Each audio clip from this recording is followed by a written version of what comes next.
What do you do when 1,000 other people want exactly what you want? What if you're not the only one that wants what you want? What if there are thousands of other people who want what you want? You have to outwork them. You gotta outgrind them. You gotta get up earlier. You gotta stay up later. You gotta execute, and you gotta go from 70 to 120. Once something's important to you, it never leaves your mind. If you always dreamt about being a singer-songwriter and you never did it, you will be haunted by that at the age of 70, because it's still right here, stored in the back of your mind. It's something that's meant for you. When things go wrong, they always seem to happen at once, and they just compound on top of each other.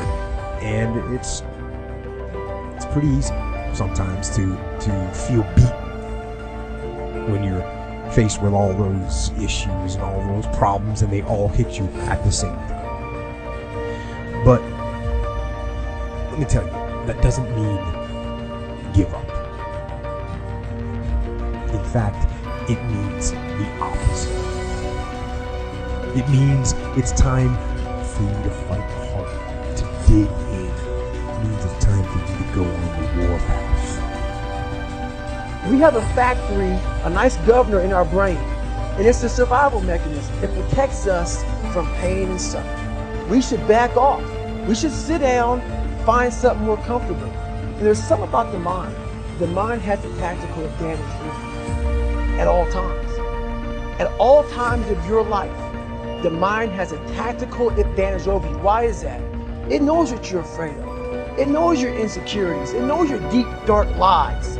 And it starts to push you away from that shit. It pushes you in a direction that is comfortable. The mind controls everything. So what I realized was that when I was growing up and I was 300 pounds and I got all fat and I got all insecure, I realized that my mind kept taking me in this direction. When things got uncomfortable for me, when I was facing my insecurities, I was facing my fears, my mind said, oh no, we got the tactical advantage. We just get you, separate you from this feeling. This feeling over here, life's all about feelings. We want the happy feeling. We don't want that feeling of this sucks.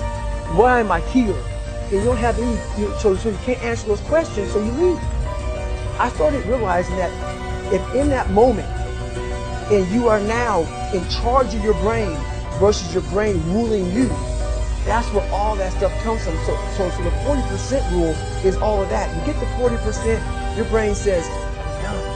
Let's roll, man. This is starting to get painful. This is uncomfortable. At 40% I'm feeling pain. That's where the 40% rule kicks in. Now it starts. Okay, I'm feeling pain. It starts telling you all these things. You start to believe it because the mind controls all. This is the time when you have to gain control back of your mind. It's okay. Let me see if I can go 45%. And once you start giving yourself more and more hope and start realizing, okay, the mind starts to be, okay, what are you doing? We're supposed to be going right, and you're going left. You start then controlling your mind.